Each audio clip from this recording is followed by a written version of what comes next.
Alright guys, here we are. We're going to put in some quarter panel windows in the Chevelle. We've already done the doors, put all the guts in, got the door windows in. They work great. They just need a little bit of adjustment once we get the rubber in. There's a ton of videos on how to for doors, but there's only a couple that I can find for the quarter panels. So try to do a go-to. We are missing one bracket for each door or window that is required to hold the track to the body of the car. The problem is you can't just buy the bracket. You have to get the whole track assembly, which is this, with the 90 little bracket for it to hold it to the car. So the Stedmeister is supposed to be building me some. But for now, we'll put the windows in. Get those nice and secured. So, according to the videos that I have seen, we have to put the track in with the window, which is your normal hold A, B, C, D, and put A in at the same time. So, good thing is I've practiced with the other side, so I know some of the little tricks, like come in from the inside with the track and everything. You'll never do it on the outside. The biggest thing is, don't drop your glass in here, because that's not cheap to replace either. Especially when it's custom with engraved Chevelle on it.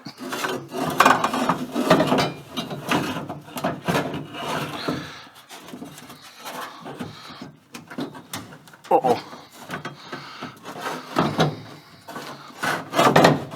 There we go. Like I said, hold B, C, D, and E and wedge A together. So now the fun, because now we have to put this little 90-degree in and meet everything up at the same time. Okay, so now we got the window and the track in. Now we're going to have to try and get our regulator in. Now, the whole thing about being able to move it is supposed to help, but holding A, B, C, D, and aligning E never works great, as you can see. So let's try and move the window up, slide it up somehow, so we can put the roller in the track. Got it.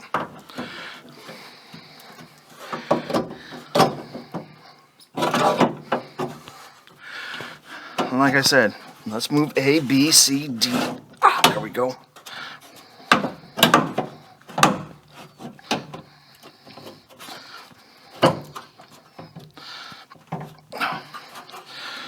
The fun. Got it. Now that I got that, now I gotta get a nut started.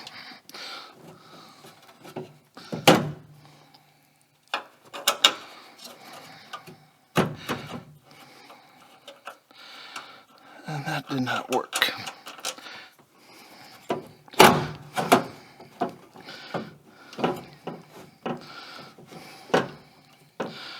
There we go.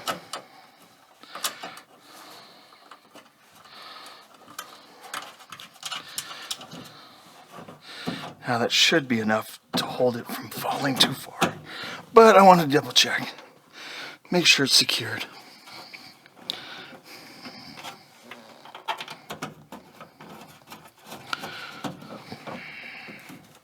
There we go. Okay, now we got the window to work. As you can see, Chevelle. Just remember, I don't just do airbrushing, I do etching. So we're bringing back the 80s, putting etching on the window again. Even though I never had it in my car in the 80s. It still looks good. Okay, we are now installing the felt on the front door of this car. There it goes. Milestone. It is a milestone when we start putting rubber on the car. Get some trim down. The rubber is everything. Rubber meets the highway.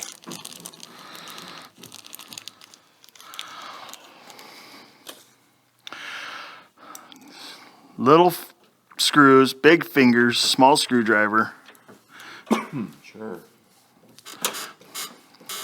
I come here for moral support and as the safety supervisor, and who's the one working on the car? Hey, man. I'm helping. Yeah, he's helping. Giving you moral support. Master fabricator playing on his phone as usual. So we're installing the felt rubber exterior for the window so that when we roll it up, it will be nice and secure to it. So it's just another piece of finish on the car. The more we put on, the faster we get to drive it. So here we go. We're trying to put the roof rails trim on, the rubber piece seal. So it's being kind of a pain in the butt, but John's actually getting it pretty good. Holes didn't line up. He's doing his thing, which is why we like having him around, you know. Of course, when we leave the building, he's usually hitting something with a hammer, but it's all good. Seems to work out in his favor usually. But now this is we got some seals in it. Got some door trim seals. Window felts. Yeah, the felts. That's what I'm talking about. The felts. Got the felts in it. Quarter windows in. And the quarter windows in. So it's starting to look like a real deal car. It's almost scary, right? Almost. Yeah. It's getting close. I thought he was going to hit your vet. Okay, man. We got the passenger side pretty much done as far as the glass goes. The glass is in it. The trim parts are in it. John, what all did you do in this particular parts? The drip rail channel, the drip rail seal, the rubber seal that the glass goes against, because it doesn't have a frame like some cars, so it seals right on it. Mm-hmm. And we got the window fuzzies, they call them, or the outer seal. The window wipers, they call them lots of different things. We put both of them in. Just got to do a little final adjusting, but Fine it's adjustment on the big window, but all that's left really on this side is just the door seals. We haven't got the door seal yet. And Randy, you did the back. What'd you do? We got the quarter panel windows in. We got everything basically adjusted and set in there until you get your brackets made that we can finally get those attached to the frame of the car, and then to hold the window. Exactly. Then we can adjust it in and out so that it will make a perfect seal. I mean, right now I'm glad we're not driving it because otherwise probably break some windows. But I hope not. Yeah, there's this big chrome piece right here that had to be put in. I don't know if you can see it. Yeah, the drip rail channel thing. Yeah. And the seal goes into it. That was kind of a challenge. But And the vertical seals. Yeah, put new ones Which of those is in. close. It just needs a little final adjusting. Yeah, it's we not just- bad for just throwing together what we did. and what's been plaguing us for what last month is getting these windows in, and now we finally seeing the light at the end of the tunnel. These on little things that take a little bit, but digging through not in a totes and super stuff hurry. that we don't know what goes to it for cars we don't have, and Oh, we got more parts than we got cars. That's Right. for sure. they don't even go to this car. Right. So, but we got this side pretty much done. Just got to tackle the other side, and we're cooking down the road, man. Gonna be putting carpet and stuff in here before you know it, and it'll look like a whole new car. So, getting close. Badass. All right, man. While we're doing some work here, we're gonna go back to some footage that actually the master fabricator is gonna talk about. Some footage about American metal cleaning, man, and some stuff that he did down there. So, get ready. We're gonna go back in time maybe a little bit. Here we go. Hi, everybody. Welcome back to Brock's Garage. I'm John. Brock couldn't make it today, but we're here on location in Portland, Oregon at American Metal Cleaning. And we're here with Greg, the owner, and he'll tell us a little bit about it. Thank you. As he said, American Metal Cleaning. We're here in Portland, Oregon. This place has been here about 30 years. I've owned it just short of 3 years now. The man, Mike, that owned it before was killed in a tragic accident in Mexico. So I like to call this place the most boring strip joint in Portland. So we've stripped a few doors for a Torino project. They go through 3 different tanks. We put them in a caustic tank to remove all the paint. They sat in there for a better part of a week. And then we pressure wash them, all the seams, knock everything off, get all the paint off. Then they go into a very mild etch tank, and that removes the rust. And then after that process is done, we go into another caustic tank, And in that tank, we have electricity. So we can run low voltage DC, like about 5.5 volts. And for doors, we run about 300 amps through them. And that helps release all the final material and get all the seams flushed out. So we do it different than most dipping places because we use 3 tanks and everything's better neutralized and pretty much ready to go. So this versus, say, sandblasting, media blasting, soda blasting, how does this process work better for cars? It really has some advantages. It's not the cheapest method by any means, but when you sandblast something, you're creating heat and you're moving the metal. So you're stretching the metal and it moves. Also, you're exposing lots of new iron because you've got more surface area, so it's more apt to rust. But the biggest advantage, other than warping panels, is we get inside the seams. Right. We get inside all the chambers, everywhere that you can't get with a gun.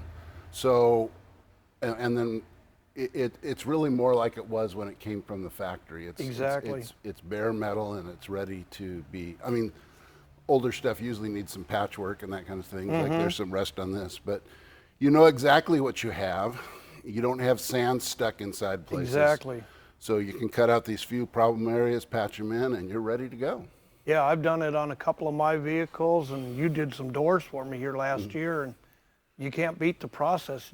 You know, you get in, soak it where you can't get in with sand or anything, and then neutralize it. That's the way to go. We do full car bodies. Just did a 69 Dodge Charger. We've done probably 60 pickup cabs this year. And we also do a lot of industrial stuff like pipe for oxygen service, pickle and oil, housings for the paper pulp industry. We had to keep the toilet paper moving, you know. Right. Yeah, exactly. Yeah, see, we've got other stuff here, a couple pickup cabs. Tell us a little about that, Greg. Yeah, we do a lot of pickup cabs, you know, the muscle car, pony cars, that kind of stuff. They're getting hard to find and expensive, and pickups are immensely popular right now. Right. And they're also the worst problems for rust. So the rockers are always rusted. They're often rusty. On up above the window, yep. So it's really a great way to do it, and it's much cheaper than a car body. So these are in about the $950 range to do them, and they know exactly what they've got there, and they're ready to do any kind of repairs. Yep. Anything you're going to weld, if you're going to flatten out the firewall, everything's clean and ready to go. You know, you can just cut and weld however you want. So we've probably done 75 pickup cabs this year. Right, no undercoating, old 10 paint jobs on it to remove, and yeah, it's definitely the way to go. I'm a firm believer in doing it this way. The other thing that's really popular to do, because they are rust problems, is the original Bronco tops. They are always rust where they come to the rain gutter, and they can't survive blasting very well. So we've probably done 10 Bronco tops this year. Yeah, I see you got a 57 Chevy convertible here. It's partway through the process, and you got this here, convertible. What is this? Well, this is a reasonably rare Japanese sports car. It's a 1967 Datsun 2000 Roadster. And these are very sought after for the Datsun people. They had a lower windshield and a more traditional dash on them. Pretty cool cars. Similar to an MG? Yeah, they're very similar to an MGB in a lot of ways, just usually faster when you race. I used to race one of these. My dad had a Datsun dealership growing up, so I really enjoyed doing Datsun projects. So we've got an Impala in the main strip tank right now, and we knew this had a lot of Bondo on it because the whole rear half has been attached, I see that. replaced on here. So we're trying to get that Bondo off, and so once we get it in the tank, it'll just go faster there. So Yeah, we're and just the doing rest a little looks like parallel. original paint, too. Yeah, it's pretty good shape. A lot of these things rusted, and this thing's definitely a good survivor. Cool. And then the 57 Chevy is a gentleman that's cobbling together a number of different cars. Right. We did the firewall and front half almost a year ago. And then he brought this in, and he did a great job of getting it all structurally sound with his square tubing and stuff. Oh, and that's we just hell. started the stripping process, and pretty soon we'll start working on the rust. Yeah, see, you do about everything here, Greg. We got some older motorcycle tanks, and I think you said you did industrial stuff too, stripping for And we do companies? lots of motorcycle tanks. We probably got 5 or 10 of them here at any one time. We do industrial stuff. This is actually a paint dip basket. They make the teeth for backhoe buckets. They Right. fill up the teeth and they just dunk it in paint. Pretty soon it gets so thick, the Right. paint wouldn't go through. So we burn those off. And we do lots of pipe. We do lots of housings for mostly pumps. We do engine blocks. We can Yep. not only just get the grease and stuff out, but we can also get rust and neutralize and- what's in yeah, there for 40 calcium. years. We, being Portland, we probably do 400 bicycle frames a year. Oh, wow.